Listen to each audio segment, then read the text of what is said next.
Welcome back. Thank you so much for staying with us. Right now, we are following the White House efforts to bring Brittany Griner and Paul Whelan home. President Biden says he will meet with their loved ones on Friday. And as we reported, WNBA star Brittany Griner and former Marine Paul Whelan are both being held in Russia right now. The U.S. government says both Griner and Whelan have been wrongfully detained. And Griner was sentenced to 9 years in jail. At this time, her defense team is appealing it. She was arrested earlier this year when authorities found cannabis-infused vape cartridges in her luggage. Paul Whelan has been detained since 2018. He is serving a 16-year sentence, and the U.S. has offered to do a prisoner swap, but they would exchange Griner and Whelan for Victor Bout. He is a Russian arms dealer currently serving 25 years behind bars here in the U.S. Also happening overseas, Russian President Putin met with the president of China and praised the leader for having a, quote, balanced approach on the Ukraine war. With all this overseas talk, we brought back Joel Rubin to weigh in on this. He's a former Deputy Assistant Secretary of State. Joel, a lot taking place overseas. Let's begin with Brittany Griner and Paul Whelan. Earlier I mentioned about the prisoner swap. Where do those negotiations stand right now?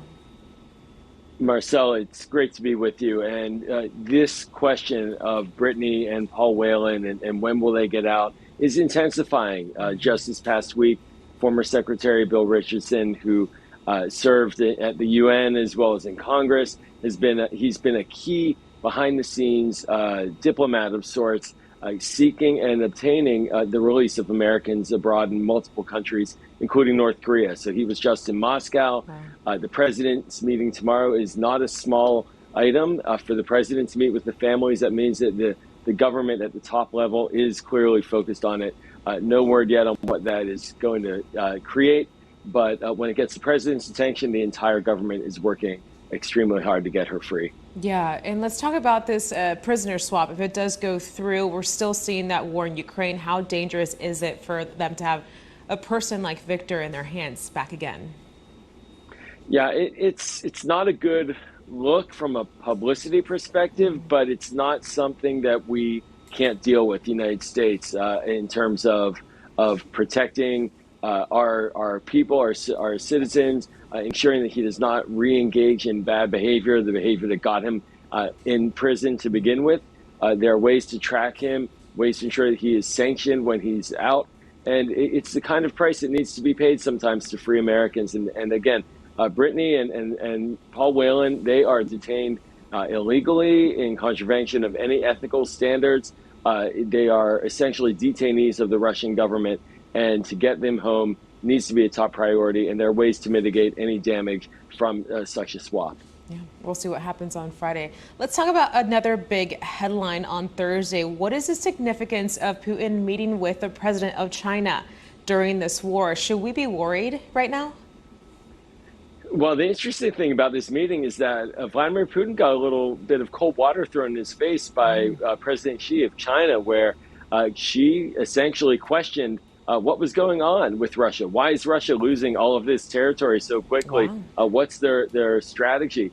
And from the American perspective, we've been watching China closely. There was serious concern at the beginning that China would provide physical material support to Russia for its invasion of Ukraine. But so far, that has not taken place. And if China does engage, it's going to get sanctioned. It's going to get called out. And so Putin may have been going to China to try to get some physical material support. Instead, he got a lot of questions about what he's doing, what his end game is. Yeah, and let's give our viewers a perspective. We do have a new video showing the aftermath of a reported Russia missile strike in the hometown of Ukraine's president. So after the news of Kharkiv and Izum, are matters just getting worse as Russia tries to retaliate and gain this territory back?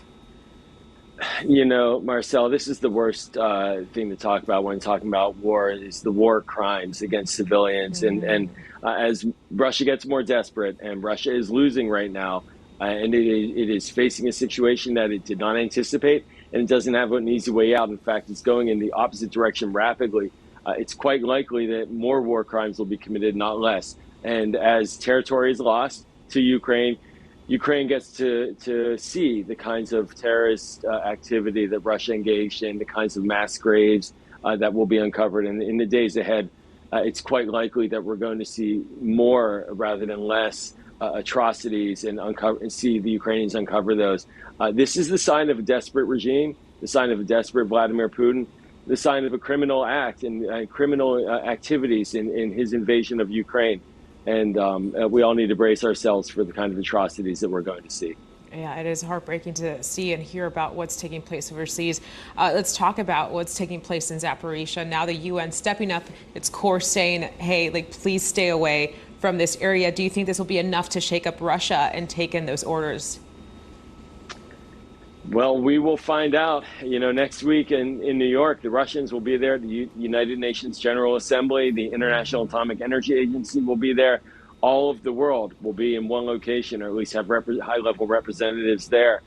And hopefully the message will come clear to Russia. This is not just a Russian issue, a Ukrainian issue. This is a global issue, that this nuclear plant cannot be allowed to fail, that Russia needs to become a responsible actor. It is a permanent member of the United Nations Security Council. And with that right comes significant responsibilities for global security. It's violating those. It needs to come to an agreement, allow the IAEA to do its work, and allow there to be calm that individuals who actually understand how to run a power plant, not just soldiers with guns running around, that those individuals are allowed to do their work, and that this is no longer something holding the Ukrainian people hostage. Yeah, you mentioned that assembly just next week, a few days away. Break down the significance, though, for the U.S. that has given a Russian foreign minister a visa to travel to New York for this during this time. Is there a reason for this? Yeah, it's one of those unpalatable moments that seems to come up every so often. The Iranian foreign minister is likely to come as well. There is a right. The United Nations, it is in New York, and the benefit of hosting it in the United States is that we also have to accept that there are international rules, and there is independence there for the United Nations to allow for diplomats from around the world to come in. Russia is a sovereign state. It has diplomats that can come in. I doubt they'll be allowed to go anywhere beyond New York City, though. Certainly, they probably wouldn't want to either. They'll be met with a lot of protests. But his being here will, in fact, potentially demonstrate the isolation that Russia feels. There may be some allies or some friends that they'll have at the table, but by and large, they'll be condemned broadly by the United Nations General Assembly. Yeah, a lot to follow up come next week. Joel Rubin, always a pleasure. Thank you so much for your time and perspective here on our show. Thanks, Marcel.